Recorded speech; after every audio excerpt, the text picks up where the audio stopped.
ସାନ ବୋହୂ ଆମ ଉପରକୁ ହାତ ଉଠେଇ ମାରିଲେ, ଆରେ ପାରୁଛ ଯଦି ମୋ ତଣ୍ଟି ଚିପି ମାରି ଦିଅ।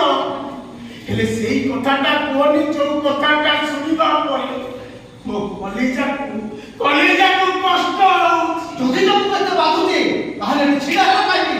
ଜାଣି ଯାଉନ ତାକୁ ନିଆଁରେ ଝିଅ ଢାଳିବା ପାଇଁ ଛିଡ଼ା ହେଇଛ। ତମ ଆଖି ସାମ୍ନାରୁ ଚାଲି ଯାଅ। ଖାଲି ଆଖି ସାମ୍ନାରେ ନୁହଁ, ଯେତେ ଶୀଘ୍ର ପାରୁଛି ଏ ଘରେ ଚାଲି ଚାଲିଛ। ଯିବି ଘରେ ଯିବି କୋଉଠିକି ଯିବି ମୁଁ? ବାବନା ଭୂତର ସ୍ଥାନଟା ଗାଁ ମୁଣ୍ଡ ମଶାଣିରେ, ଆଉ ବାବନା ଭୂତର ସ୍ଥାନଟା ଗାଁ ମୁଣ୍ଡ ବରଗଛରେ, ଆଉ ଭୂତ ପିତାସ ମାନଙ୍କର ସ୍ଥାନଟା ଗାଁ ମୁଣ୍ଡ ଶେଷ ମଶାଣି। ଏହି ତା ସମୟ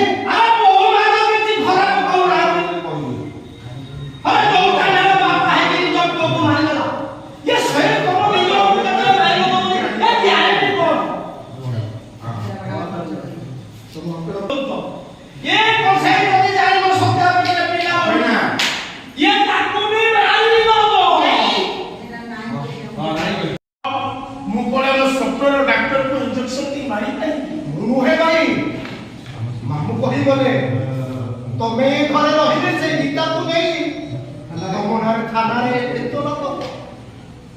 ଗୀତା କହିଗଲା ତମେ ଘରେ ରହିଲେ ସେ ଘର ଛାଡ଼ି ଚାଲିଯିବ।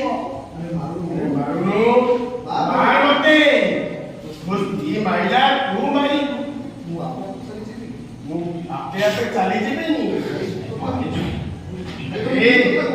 ଭାଇ ତମେ କି କଥା କହୁଛ? ମୁଁ ତମକୁ ମାରିବି, ମୁଁ ତମକୁ ମାରିବି, ମୋ ବଡ ପ୍ରଭୁଙ୍କୁ ମୁଁ ମାରିବି।